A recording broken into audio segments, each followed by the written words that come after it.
لیکن یہ سمجھنے کی ضرورت ہے کہ بھائی سخت اقدامات لینے پڑیں گے تو آگے آنے والے سالوں میں اس کا ثمر آئے گا. عوام کو کوئی فائدہ تو نہیں پھر پہنچا نا؟ نہیں, عوام کو تو یہ فائدہ پہنچا نا کہ ٹیکس سلیب کم ہو گیا نا. تنخواہ دار طبقے کا جو 6 لاکھ کی تنخواہ کا تھا وہ کم ہو گیا نا, 2.5 پہ چلا گیا. وہ 5% پہ تھا, وہ 2.5 پہ چلا گیا. That's a very huge relief. Thank you madam. یہ بتائیے گا کہ اس بجٹ میں عام آدمی کو کیا فائدہ ہوگا؟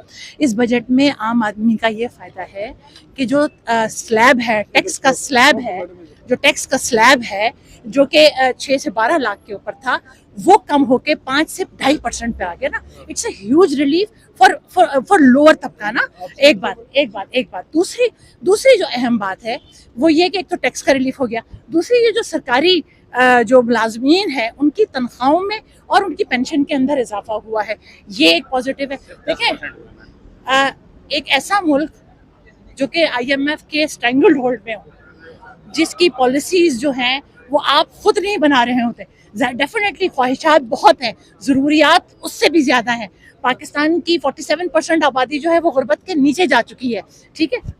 بہت بڑی ایک تعداد میں بچے جو ہیں وہ آؤٹ آف اسکول ہیں. اس کے باوجود ان تمام, اور پھر اس کے بعد سب سے بڑا جو ہیڈ ہے وہ یہ ہے کہ آپ کو قرضہ اتارنا ہے, قرضے کے ساتھ اس کا سود آپ نے اتارنا ہے جو سب سے بڑا ہے. تو اس کو دیکھتے ہوئے میں یہ سمجھتی ہوں کہ یہ ایک متوازی بجٹ ہے.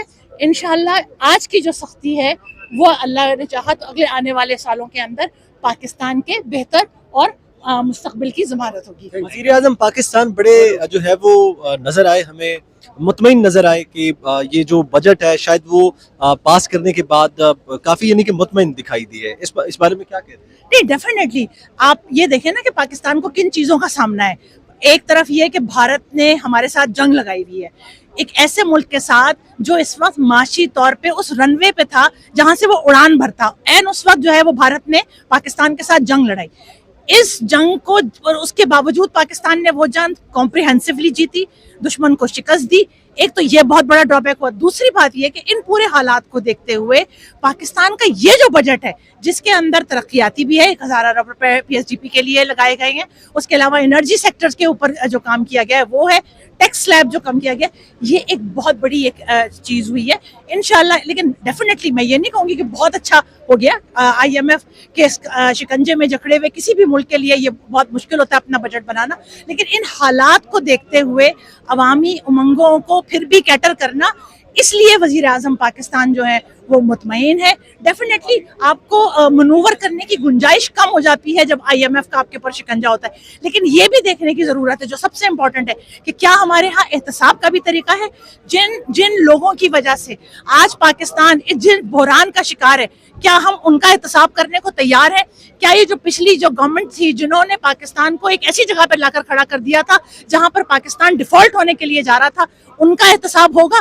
ان کا احتساب ہوگا تو عوام کو اعتماد آئے گا, عوام کو یہ یقین آئے گا کہ ان کا جو ٹیکس کا پیسہ ہے وہ صحیح جگہ پہ لگا ہے. ایک آخری سوال بتا دیجیے گا, کل عمر ایوب نے ایک پریس کانفرنس کی, اس میں انہوں نے کہا کہ پہلے جو پاکستان کا جو قرضہ تھا, کل قرضہ, جب وہ انہوں نے کہا کہ جب ہم نے حکومت چھوڑی تو پاکستان کا جو کل قرضہ تھا وہ 43 ارب کے راؤنڈ اباؤٹ تھا, اب جو ہے وہ 73 ارب کے راؤنڈ اباؤٹ ہے. تو اس بارے میں آپ کیا کہتی ہیں, کیا واقعی ایسا ہے؟ دیکھیں, پہلی بات تو یہ کہ عمر ایوب کی میں کسی بات کو سیریس لینے کو تیار نہیں ہوں.